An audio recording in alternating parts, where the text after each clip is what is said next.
الحمد لله رب العالمين والعاقبة للمتقين والصلاة والسلام على سيد الأنبياء والمرسلين محمد وآله وصحبه أجمعين أما بعد أعوذ بالله من الشيطان الرجيم بسم الله الرحمن الرحيم وما أمروا إلا ليعبدوا الله مخلصين له الدين حنفاء ويقيموا الصلاة ويؤتوا الزكاة وذلك دين القيمة صدق الله العظيم. قابل احترام بھائیوں بزرگوں، اللہ رب العالمین نے ہم سبوں کو ایک عظیم نعمت عطا فرمائی، اور وہ عظیم نعمت جو بغیر مانگے عطا فرمائی ہے اللہ تعالی نے، اور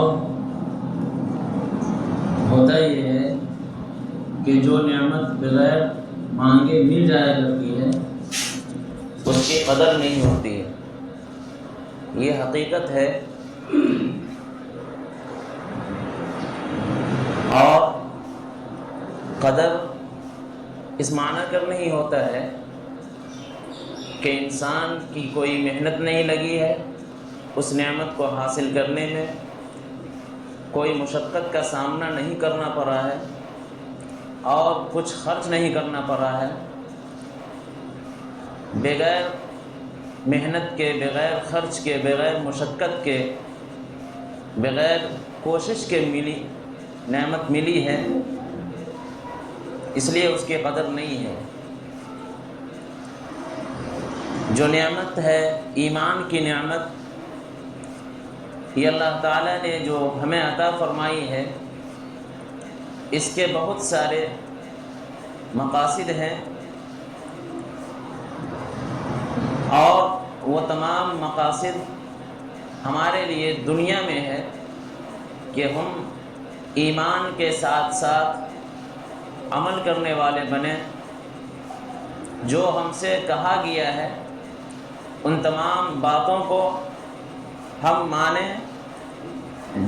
جو حکم ہم کو دیا گیا ہے ان تمام حکموں کو ہم بجا لائیں، اور پھر ہم اپنی آخری منزل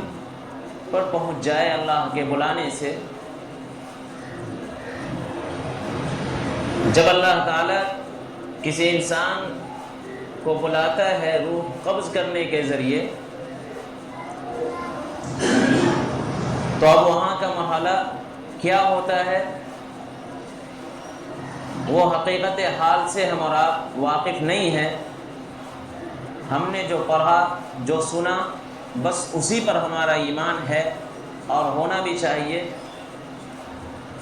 اس لیے کہ کوئی جا کر واپس نہیں آیا ہے کہ وہاں کا احوال آپ کو بتائے. کہیں سنی جانے والی باتوں پر ہمارا ایمان ہے کہ ہم مریں گے، ہماری موت آئے گی، تو مرنے کے بعد ہم کو کون کون سے کام جو ہم دنیا میں کیے ہوں گے وہ ہمیں فائدہ پہنچائے گا یا ہمیں نقصان پہنچائے گا. اللہ کے نبی کی حدیث ہے مسلم شریف میں، بلکہ تمام احادیث کی کتاب میں ہے. حضرت ابو ہریرہ راوی ہے کہ جب انسان مر جاتا ہے تو اس کے 3 عمل جو وہ دنیا میں کیے رہتے ہیں اس کا ثواب جاری رہتا ہے. اذا مات الانسان انقطع عنه عمله الا من 3، کہ اس کے 3 عمل کا ثواب جاری رہتا ہے. صدقہ جاریہ کہہ لیجئے، وہ جاری رہتا ہے سلسلہ. ایک ہے کہ نیک اولاد، کہ اگر کوئی انسان اپنی اولاد کو نیک بنایا ہوگا. نیک سے کیا مراد ہے؟ نیک کا مطلب یہ نہیں ہے کہ ہم اپنی اولاد کو دنیا سے بے رغبت کر کے ہم صرف دین پر لگا دیں اور دنیا سے اس کا کوئی سروکار نہ ہو، کہ ہماری اولاد نیک بن جائے، اللہ کے نزدیک مقبول بن جائے، اور یہ طریقہ ہم اختیار کریں، یہ راستہ ہموار کریں، یہ طریقہ غلط ہے۔ بلکہ اللہ تعالیٰ نے جو حکم دیا کہ دنیا کے ساتھ ساتھ ہمیں آخرت کی منزل بھی طے کرنی ہے، آخرت کی تیاری کرنی ہے اور اپنی اولاد کو نیک بنانا ہے، وہ دنیا کے ساتھ ساتھ ہے۔ اگر ہم دنیا سے بے رغبت ہو کر کہیں کہ دنیا میں اگر لگائیں گے، دنیا کے اسباب سے اگر ہم جوڑیں گے اپنی اولاد کو تو پھر ہماری اولاد نیک نہیں بن پائے گی، میرے بھائیو ایسا نہیں ہے، اللہ کا یہ مقصد نہیں ہے۔ پھر تو وہی صورت ہو جائے گی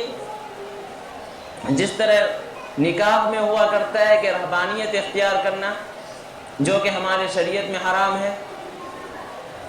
دنیا سے کٹ کر بھی زندگی گزارنا، ہم زندگی نہیں گزار سکتے ہیں،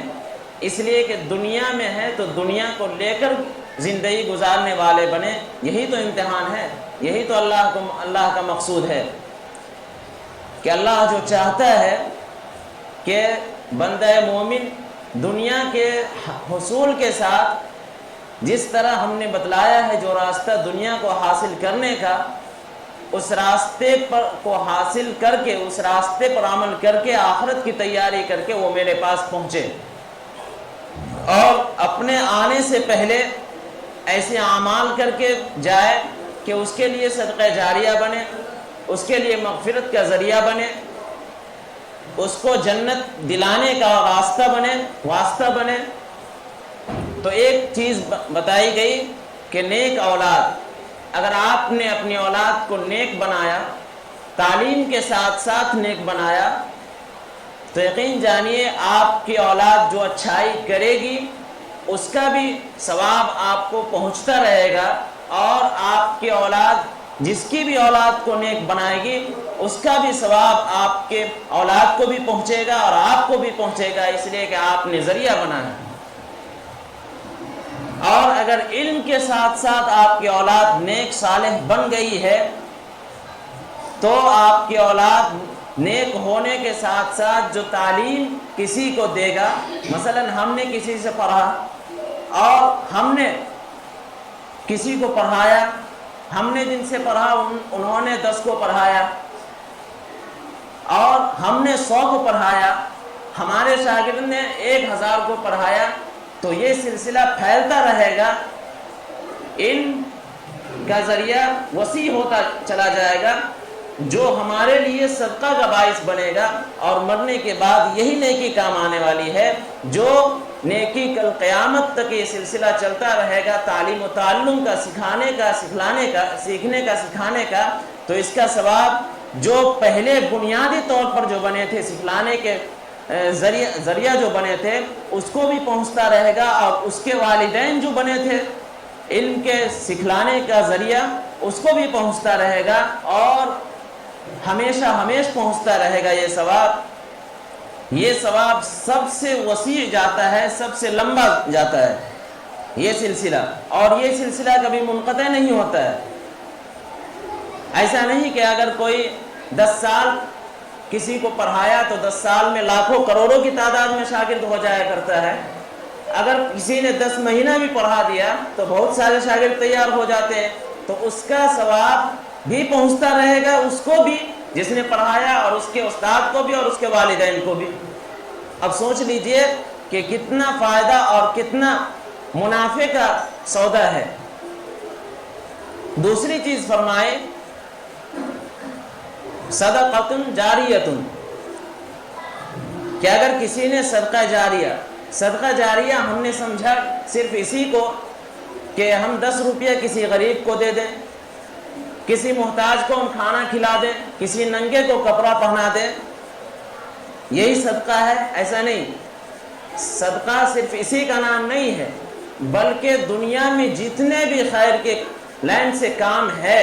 اس میں آپ کا تعاون ہے تو یہ بھی صدقہ ہے۔ اگر کوئی طالب علم پڑھنا چاہتا ہے اور آپ نے اس کی مدد کی، پیسے سے ہو یا کتاب سے ہو یا کپڑے سے ہو، جو بھی اس کو ضرورت ہے، اور اس کی ضرورت کو آپ نے پورا کیا، کیونکہ وہ علم حاصل کرنا ہے اور علم دین حاصل کر رہا ہے، تو آپ نے اس کو ضرورت کے بقدر آپ نے اس پر خرچ کیا تو یہ بھی صدقہ جاریہ ہوگا اور اس کا بھی ثواب آپ کو ملتا رہے گا، اس لیے کہ آپ نے ضرورت ایسے لوگوں کی پوری کی ہے جو علم دین کے حصول کے لیے اپنی زندگی صرف کر رہا ہے، اپنی محنت کر رہا ہے، تو آپ نے اس میں اپنا تعاون کیا ہے اور اس کا بھی ثواب آپ کو پہنچتا رہے گا۔ دوسری چیز ہے صدقہ ہی کے لین سے کہ آپ نے کہیں پر دیکھا کہ پانی کی ضرورت ہے اور پانی نہیں مل رہا ہے، ٹیوبل نہیں ہے، نل نہیں ہے، آپ نے وہ لگوا دیا، تو وہ بھی جب تک وہ نل لگا رہے گا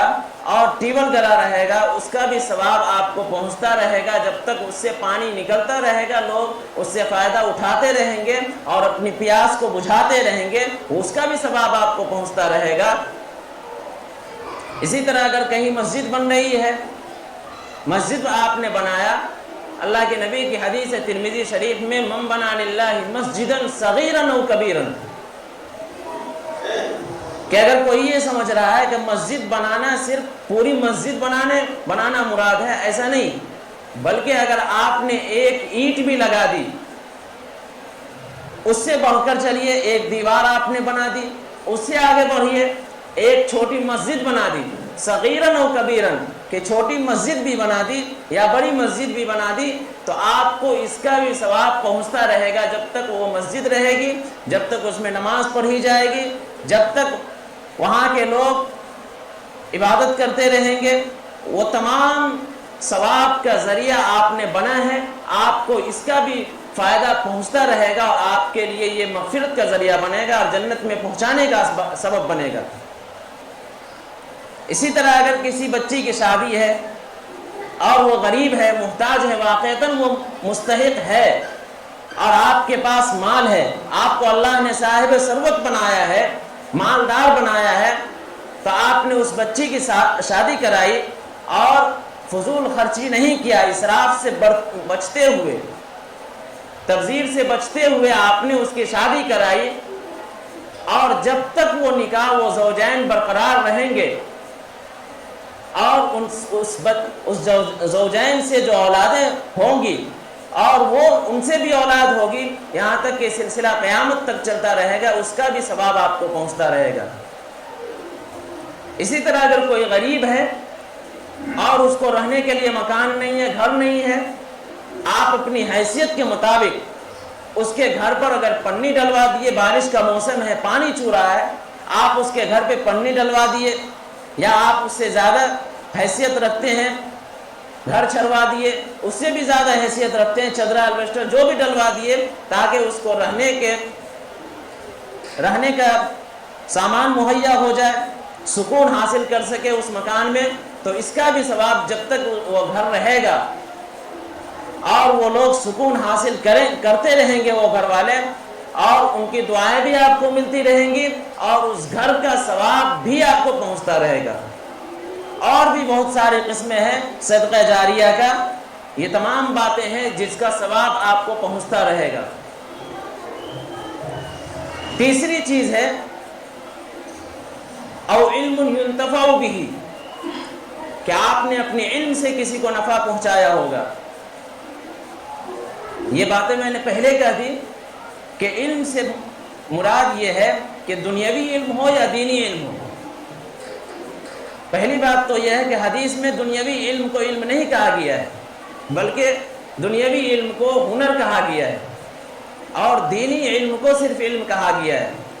لیکن عرف میں دونوں کا علم کہا گیا ہے، اس لیے دونوں علم ہے۔ او علم ينتفع به، کہ آپ نے اپنے علم سے کسی کو نفع پہنچایا ہوگا تو اس نفع کا ثواب بھی آپ کو پہنچتا رہے گا۔ آپ نے جس کو نفع پہنچایا، پھر وہ جس کو نفع پہنچایا، یہ سلسلہ جب تک چلتا رہے گا تب تک اس کا ثواب آپ کو پہنچتا رہے گا۔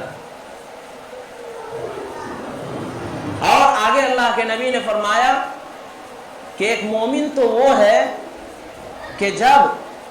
ان تمام چیزوں پر وہ عمل کرتے ہوئے زندگی بسر کرے تو وہ سمجھ لے کہ ہماری مغفرت ہو جائے گی انشاءاللہ، اور اگر اس بندہ مومن کا یہ ایمان نہیں ہے، اس پر یقین نہیں ہے، ان تمام باتوں پر، شرط یہ ہے کہ ان تمام چیزوں میں ریاکاری نہ ہو، دکھلاوا نہ ہو۔ اگر دکھلاوا ہو گیا تو یقین جانیے وہ عمل آپ کو کالے کپڑے میں لپیٹ کر منہ پر مار دیا جائے گا، اس لیے کہ دکھلاوا آپ نے کیا ہے۔ اگر دکھلاوے کے ساتھ آپ نے یہ عمل کیا ہے تو یہ عمل آپ کا کوئی کارآمد نہیں ہوگا۔ آپ گرچہ کتنی ہی محنت کی، کتنی ہی مشقت کی، کتنی ہی جدوجہد کیا، روپیہ خرچ کیا اور ہر طرح کی مصیبتیں اٹھائی آپ نے فائدہ پہنچانے کے لیے، لیکن دکھلاوا ہو گیا یہ، تو آپ کو کوئی فائدہ نہیں ہوگا۔ شرط یہ ہے کہ اخلاص کی بنیاد پر یہ ہونی چاہیے۔ اخلاص کے ساتھ کوئی عمل ہوتا ہے، اگر وہ ذرہ برابر، ذرہ کی مقدار کا بھی عمل ہو اور اخلاص کے ساتھ ہو تو پہاڑ کی مقدار ہو جایا کرتا ہے وہ عمل۔ اور اگر کوئی عمل دکھلاوے کے ساتھ پہاڑ کے برابر آپ نے کیا اور اگر اس میں دکھلاوا ہے تو وہ ذرے کے برابر بھی نہیں ہے اللہ کے نزدیک، وہ عمل آپ کا رد کر دیا جائے گا، مار دیا جائے گا آپ کے منہ پہ۔ پھر آپ کو جو شرمندگی ہوگی تو وہاں کی شرمندگی کا کوئی نتیجہ، مثبت نتیجہ سامنے نہیں آئے گا۔ اس لیے اگر ہم ان تینوں چیزوں پر عمل کرنا چاہتے ہیں تو سب سے پہلی چیز ہے کہ آپ اپنی نیت کو ٹھیک کریں۔ نیت اگر آپ کی اچھی ہوگی تو آپ کے سارے اعمال اچھے ہوں گے۔ اگر آپ کی نیت اچھی نہیں ہوگی تو یہ تمام اعمال آپ کے باطل اور برباد اور لغو ہوں گے، آپ کی طرف پھیر دیا جائے گا، دنیا ہی میں آپ کی طرف لوٹا دیا جائے گا۔ اور لوٹانے کا یہ مطلب نہیں ہے کہ جس طرح قیامت میں کالے کپڑے میں باندھ کر منہ پر مار دیا جائے گا، یہ دنیا میں نہیں ہوگا، بلکہ دنیا میں بہت سارے اسباب ہیں کہ اللہ تعالیٰ کس شکل میں وہ ریاکاری والے عمل کو لوٹائے گا یہ کوئی کہہ نہیں سکتا ہے۔ آپ کو مصیبت میں ڈال کے وہ اس عمل ریاکاری کا بدلہ لیا جائے گا، آپ کو کہیں مقدمے میں پھنسا کر بدلہ لیا جائے گا، کسی کے سامنے ذلیل و رسوا کر کے یہ بدلہ لیا جائے گا، کسی کے سامنے قتل و غارت گری کے ذریعے آپ سے بدلہ لیا جائے گا، کسی کے ذریعے آپ کو چوراہے پر کھڑا کر کر پیٹنے کے ذریعے آپ کو اس کا بدلہ لیا جائے گا۔ شرط ہے کہ ریاکاری کو بند کریں۔ ریاکاری اگر ہوگی تو یہ سب کچھ ہو سکتے ہیں، بہت ساری چیزیں ہیں۔ اللہ کس شکل میں کون سی سزا دے دے یہ کوئی نہیں کہہ سکتا۔ اللہ تعالیٰ سے دعا کریں کہ اللہ تعالیٰ ہم سب کو ایسے عمل کرنے کی توفیق عطا فرمائے جو اخلاص کی بنیاد پر ہو، صحیح نیت کی بنیاد پر ہو، دکھلاوے کی بو تک اس میں نہ ہو، دکھلاوا تو دور کی بات، دکھلاوے کی بو تک اس میں نہ ہو، اور ہم سب کی نیت کو درست کر دے۔ اللہ تعالیٰ ہم سبوں کو کہنے سننے زیادہ عمل کی توفیق عطا فرمائے۔ ربنا تقبل منا انک انت السمیع العلیم وتب علینا انک انت التواب الرحیم۔